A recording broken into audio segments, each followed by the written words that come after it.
Everyone who thirsts, come to the waters.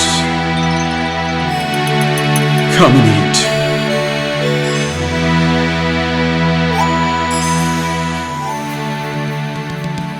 Listen. Now in Genesis 1:14, continuing our study. We're still in Genesis 1. There's so much in here. It's just packed full of information.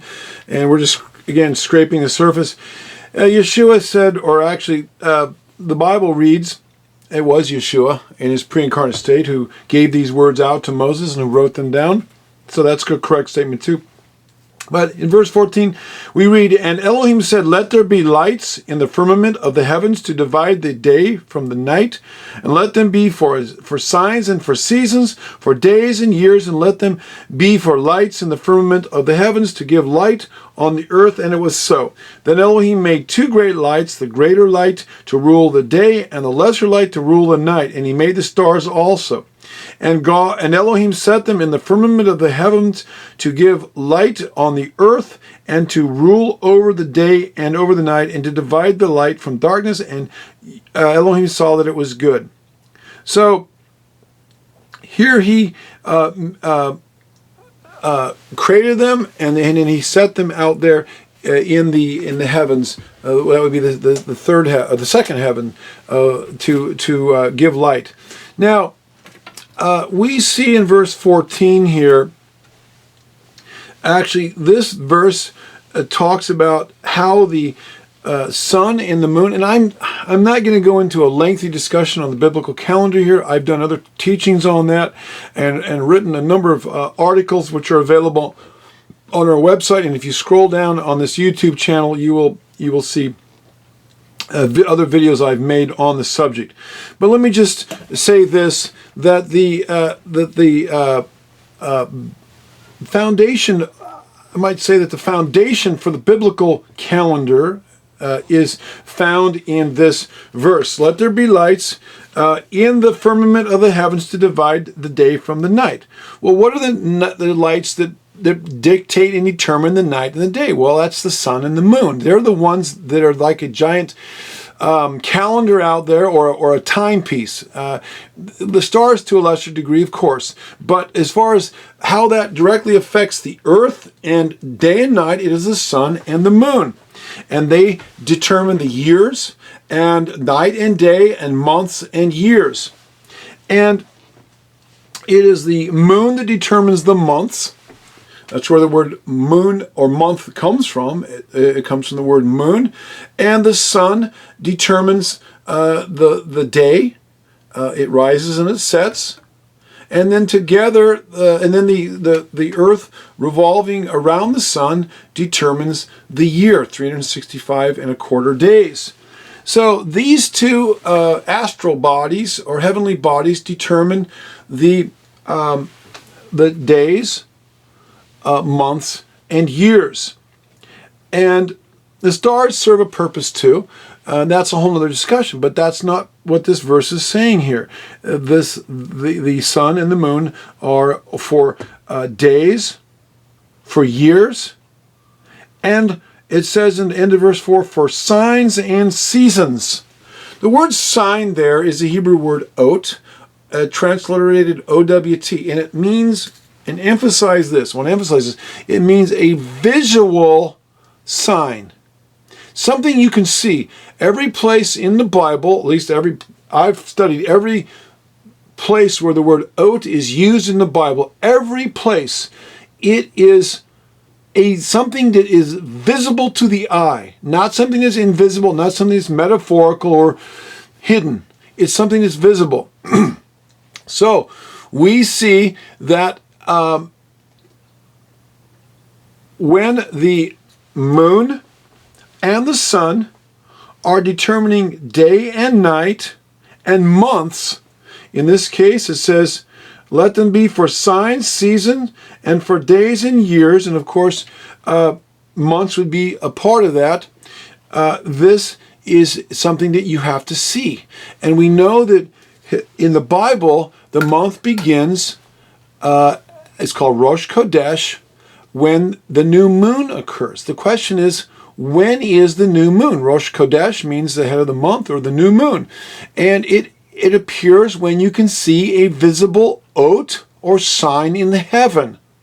And from ancient times, going clear back Hebraically and in the Bible, and again, I've done whole videos on this. I'm not going to go into it here, but it was when the first visible crescent new moon was seen just as the moon enters into its new lunation or new phase. There are some people that want to say that the moon at its conjunction, that's when the sun and the moon and the earth are all lined up. That is when the new moon starts. But when that occurs, you cannot see the moon. It is in its dark phase. It is invisible. So it cannot be a visible sign if it's invisible. It cannot be a sign unless it's something that you can see. A new moon you can see. No moon you can't see. So to fit the biblical definitions here, it has to be something that you can see. And not only that, again, I did a whole video on this, conjunction versus visible new moon. So you can go look at that if you have questions on this subject. But the ancients had no way. We have found no historical evidence that they had any way of knowing when the exact timing of the conjunction was. And knowing the exact timing is essential, because if it could be one way or the other, a few minutes, that can make the difference between one day or another day. And again, I'm not going to get into all the details. I've written about this, and you can go study it out. So that's all I have to say on that. And then I want to focus on the word seasons here. It's the word moedim, the singular of moed, and it literally means divine appointment. And the word moedim, again, I've done studies on that as well, and have published these. Moedim means a divine appointment. It means when something important happens. In the case with regard to Yehovah, it has to do with something where he says, you need to make a note of this. This is an event that you need to celebrate or commemorate, and you need to do special things on this day. New Moon Day is a moed, and he calls us to note those days, the day when the month begins. Why do we need to know that? Because that's when we calculate the feast days from. You need to know the beginning of the month so you know when to calculate the feast days. The feast days are also in Leviticus 23 called moedim, or seasons. The word moed can be translated, or moedim can be translated as seasons or as feasts or divine appointments. And we see that in Leviticus 23. So, and the Sabbath is called a moed, or plural. The Sabbaths, moedim. There's several different kinds of Sabbaths. There's the weekly Sabbath. There's the biblical annual Sabbaths of the feasts. And there's also the sabbatical year. Every 7 years it was a land Sabbath. And so there's several different Sabbaths mentioned in the Bible. But they're the weekly Sabbath, or the seventh-day Sabbath was every 7 days on the weekly cycle that was established at the creation. And so here we see a reference to the seasons as being the feast days, and they're determined by the cycles of the sun and the moon. Again, I have written a lot about this. I'm not going to go into that. That's a whole nother discussion, and we could spend hours talking about that alone. Now I want to talk here and focus on the concept of the greater light and the lesser light, which we read in verse 16. Then Elohim made two great lights, the greater light to rule the day and the lesser light to rule the night. Now it has been long understood by theologians that the sun and the moon are a picture of Yeshua the Messiah and the saints. But as I was reflecting on this, I began to realize that there are much deeper truths than this. So let's talk about this a little bit. Elohim made two great lights to shine in the darkness, the sun, and the greater light, and the moon, the lesser light. And we have already discussed how the sun is a metaphor or a symbol or a picture of Yeshua, whom the Bible calls the light of the world. John 1:9 and 8:12. And he's called the Son of Righteousness, S-U-N, Son of Righteousness, Malachi 4:2. And his face shines like the sun, Revelation 1:16. And he will be the light of the New Jerusalem, replacing the physical sun, Revelation 21:23. But who does the moon represent in this spiritual picture? If the sun is a picture of Yeshua, the light of the world, and he's the greater light, then who has been tasked with the responsibility of reflecting Yeshua's light into the spiritual darkness of this world? Well, of course, that's the job of the saints, who Yeshua himself called to be like a light, like a menorah on a hill, shining in the darkness, 5:14. Or, as we read in Revelation 2:1, the seven churches are likened to a menorah, a lampstand. And so, let's briefly talk about this. Now, we know that the earth roughly is 250,000, 250,000 miles away from the earth. Sometimes it's closer, sometimes it's further, depending on where it is in revolving around the earth in its orbit. But because the earth has no atmosphere to absorb the sunlight. The earth has atmosphere, so it absorbs the sunlight, but the moon has no atmosphere to absorb the sunlight. It there is able to reflect the sun's light to the earth. And so it is a picture of a saint who is to reflect the character and the nature, the light, the truth of Yeshua to the dark world in which they are living, even as the light provides light of the moon provides, or the moon provides light to the physical darkness on this earth. Now, it's amazing to me as I got thinking about this. You know, if you look at the moon through a telescope or see pictures of the moon, it's not a smooth, polished surface like a mirror. It's pockmarked, covered with huge craters, mountains, valleys, and canyons. With such an uneven, gray, and nondescript surface, it seems miraculous, at least to me, that it could, has the power or has the ability to reflect any light at all, much less all the way to the earth. It also speaks to the greatness and the brightness of the sun that's 93 million miles away, that's able to project all the way this far and bounce its light 93 million miles away off the moon into the darkness of the earth at night. I mean, to me, that's just mind-boggling when I think about this. And but when we take this to its spiritual level and recognize that the moon is a picture of us, it becomes even more fascinating. Just like the surface of the moon being pockmarked and full of mountains and valleys and hills and canyons and barren and a wilderness and gray and nondescript, so we, the saints, are nondescript in our appearance. We possess rough natures, carnal natures, stony hearts, gray dispositions, we're barren of spiritual fruits, of trees, of leaves, of atmosphere. Really, spiritually speaking, we don't have the breath, the air, the oxygen, the ruach of Yehovah Elohim in our lives when we're before we're saved, and we possess no power of our own. We're pockmarked, we're covered by mountains of human pride, etched with canyons of guilt and shame.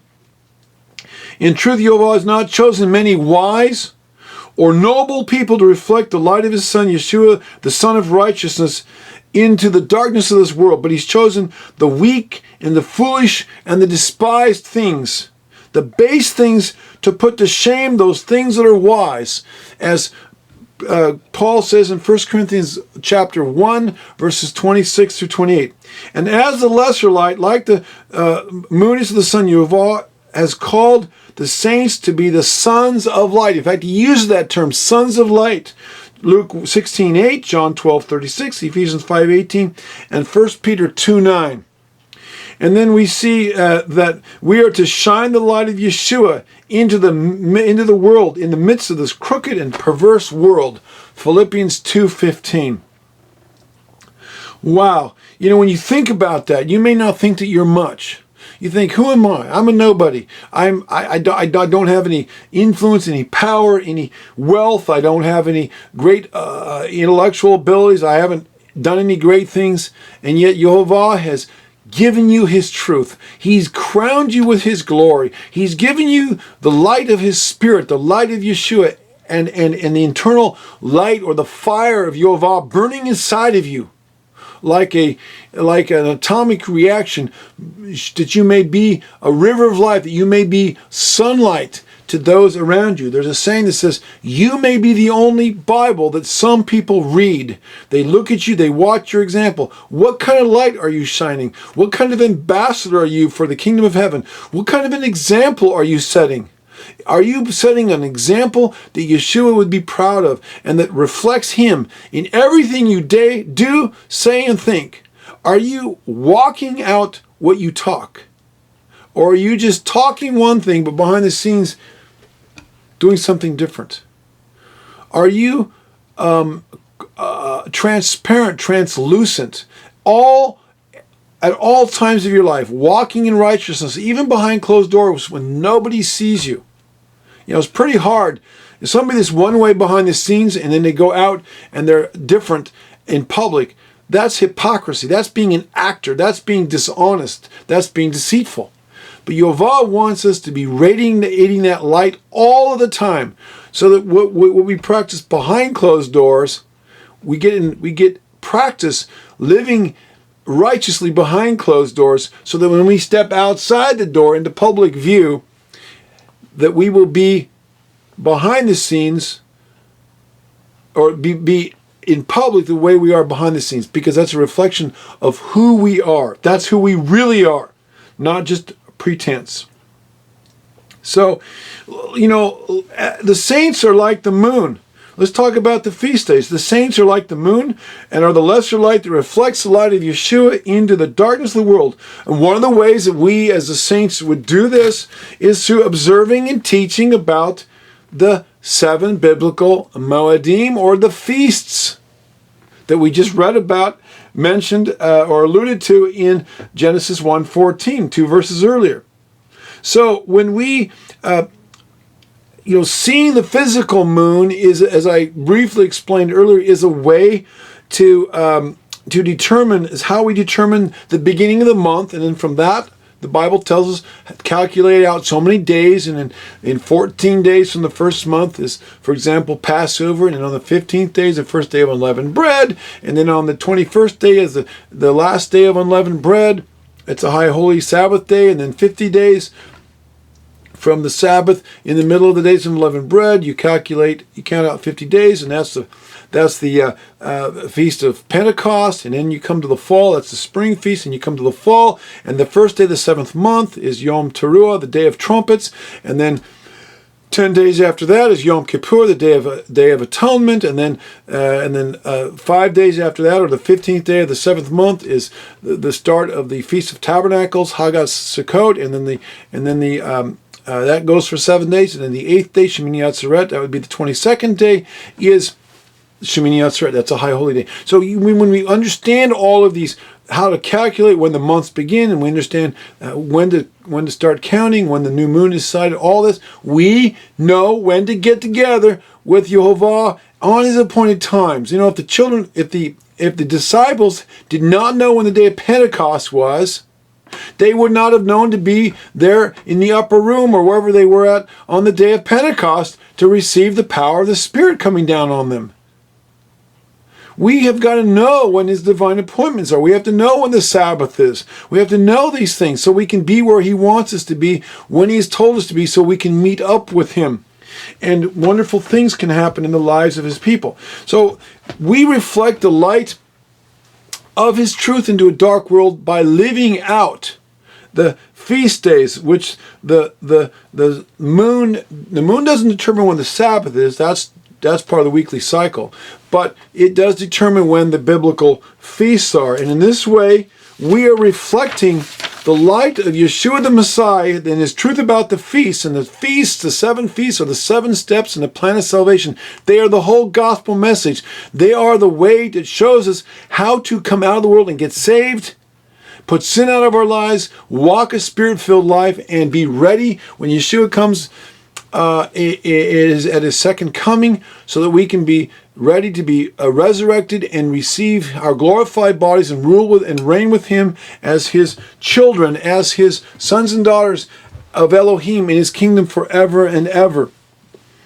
And when we recognize this truth, then we can be the light that he wants us to be. And part of that involves keeping his celebrating his biblical feasts, which are shadows of things to come, and which are shadows prophetically looking back, in a sense, not prophetically, but they're memorializing things that took place, and they are also commemorating spiritual realities in our life here and now, in our spiritual walk. So, there you go. There's a brief description of the importance, or an explanation of the importance of the creation of the sun and moon. And it's interesting, and I haven't gotten into this. Other people have done teachings on this, but the 7 days of creation speak to the, and this goes back into Christian understanding, and they get that from the Jewish sages going clear back. But it's believed that man will be on this earth for 7,000 years before the new Jerusalem, and we go into what's called Olam Haba, or eternity in the future. But man would be on this earth for 6 days or 6,000 years. The 6 days of creation are a picture, and many people, I haven't taught on this, but other people have taught how they are a picture of what Yehovah is doing in each millennium. And the Jews had a sense of this, and they talk about this. They believed this, that the man would be on the earth for 7,000 years, and then Messiah would come at the end of the 6th millennia, or the beginning of the 7th, and that would usher in what they called the Messianic era, or what we call the millennium, or 1,000 years, which we get that understanding from the book of Revelation. But the Jews talk about 3 ages. They talk about the age of the first 2,000 years. Let me go back to my notes. I want to make sure I get this right. I haven't taught this in a while. But they talk about the age of Messiah. Yes. The age, the first age from the first 2 millennia of the earth, from the time of Adam all the way up until just post-Moses and pre-Noah. It's called the Age of Desolation. That's when the Yah created human beings, and they botched it. They fell. The fall in the Garden of Eden, the destruction of evil on the earth, Nimrod, the Tower of Babel, and Yah's intervention in that situation. That's the age of desolation, when human beings took everything that Yah had made that was good, and they perverted it, twisted it, and brought judgment on the earth and all of that. That's the first 2,000 years. The second 2,000 years is they call the age of the Torah. That's when the Torah was given to men. The Torah pre-existed that, but that's when Yah, about 2000 BC, called Abraham, and he, out of Abraham, raised up the nation of Israel, who Yehovah gave his Torah to, and it was their national constitution, and it was written, it was given to Moses and the Israelites in written form, and it became put in a Torah scroll, in which we've had down to this time. That's called the Age of Torah. And then they have the third age, which they call the Age of the Messiah. And they predicted that the Messiah would come at the 4th millennia. And that corresponds with the 4th day of creation, when the sun and the moon were created. And Yeshua is the son of righteousness. So the sun and the moon the sun is a picture of Messiah, Yeshua. We've already talked about that. And it was created on the fourth day. And of course, the moon was created, and that's when the Spirit-filled bride of Yeshua came into being after Yeshua's death, burial, and resurrection. And that's happened on the day of Pentecost in the upper room, and that became the age of Messiah. Well, the Jews say that the Messiah didn't come, and you can quote them saying this in their writings. He did not come, and they give several reasons. One of them was because of baseless hatred, because the Jewish people were not ready, because they were so full of carnality that the Messiah couldn't come to them. So they don't believe he came. Well, of course, we know that he did come. His name was Yeshua the Messiah, and he came in the fourth millennium. Actually, he was probably born a little bit before the BC AD line, but he lived most of his life and died, was crucified at right around 30 to 33 AD, whatever date you happen to believe it was, but it was right around there. And that would have been in the fourth millennia.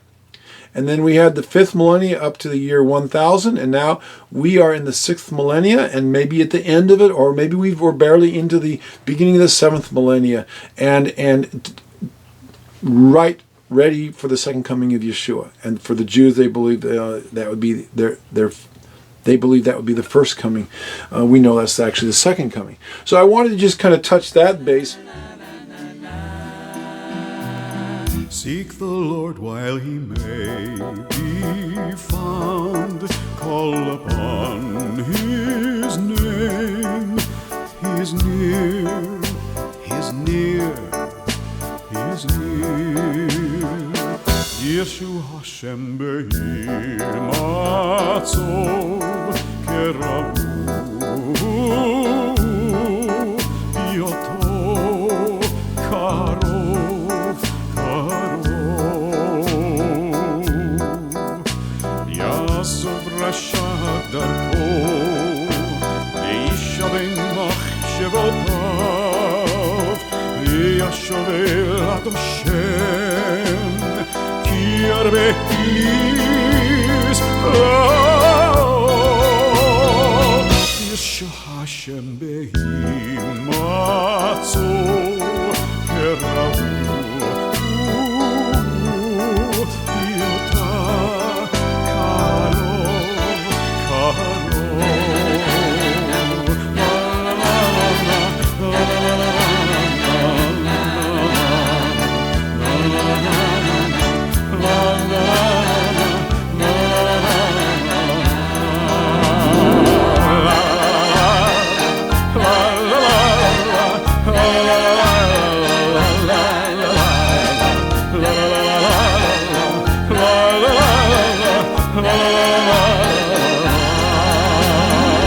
Seek the Lord while he may be found.